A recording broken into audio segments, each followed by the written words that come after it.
Bien sûr, je pense que mon histoire au PSG, elle n'était pas terminée non plus. Je pense que, comme j'ai dit tout à l'heure, je serais parti comme un grand joueur, Mhm. mais pas comme un joueur phare, comme un joueur emblématique. Et comme j'ai toujours voulu être, j'ai toujours dit que je voulais faire l'histoire. Et à partir de ce moment-là, il faut faire en sorte de faire l'histoire, pas seulement le dire. Et voilà, je pense qu'avec ce nouveau contrat, je me donne l'opportunité de marquer l'histoire définitivement du Paris Saint-Germain. Je suis pas tout là-haut, hein. Je suis pas tout là-haut. Je suis bien sûr un élément central, Mhm. mais je suis pas tout là-haut. Et pour dire, ça me gêne un peu parce que je reste que joueur.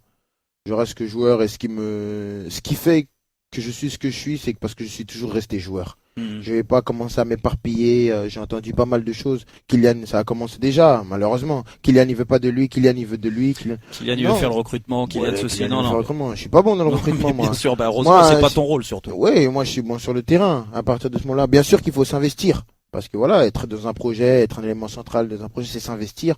Mais c'est pas non plus, voilà, se croire que j'ai les pleins pouvoirs du club, que j'ai le chéquier du club dans la poche. Et non, bien sûr que, voilà, je veux aider le club du mieux possible à grandir dans tous les aspects possibles Mhm. pour que le Paris Saint-Germain soit une place centrale du football. Mais je pense que ça passera avant tout par le terrain. Mais bien sûr, et on est là pour parler terrain. Donc pour parler terrain, tu parlais d'un changement de projet sportif.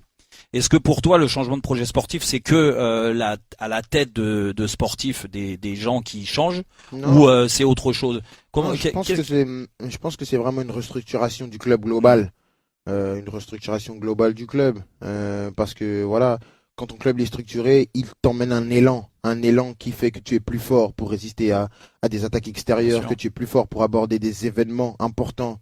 Aujourd'hui, on voit bien que au club, on a ce problème parce qu'on a pas mal de gens que ce soit les joueurs ou des gens extérieurs, qui ont eu des traumatismes passés par rapport à des choses qui se sont passées, que Mhm. ce soit en Champions League ou des pertes de titres.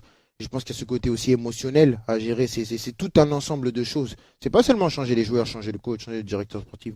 Non, Ça, je pense que le club l'a déjà fait dans le passé, de changer. Mhm. Des fois ça marchait, des fois un peu moins.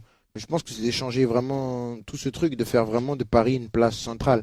Et tout le monde a conscience de ce manque, comme tu disais, cette évolution dans le vestiaire.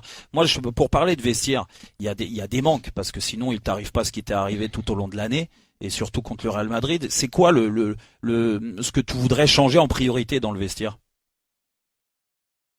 Changer, je pense pas que je dois être celui qui doit changer. Je pense que c'est le rôle de pas mal de joueurs, des joueurs importants, des joueurs cadres.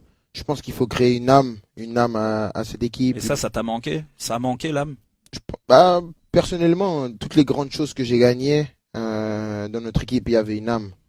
À chaque fois, même quand on a fait au Paris Saint-Germain les quadruplés nationaux, quand on a gagné le titre avec Monaco, j'ai gagné la Coupe du Monde, la Ligue des Nations, dans ton équipe, il y a une âme. Il y a une alchimie Voilà, collective. c'est pas une saison, elle est jamais linéaire.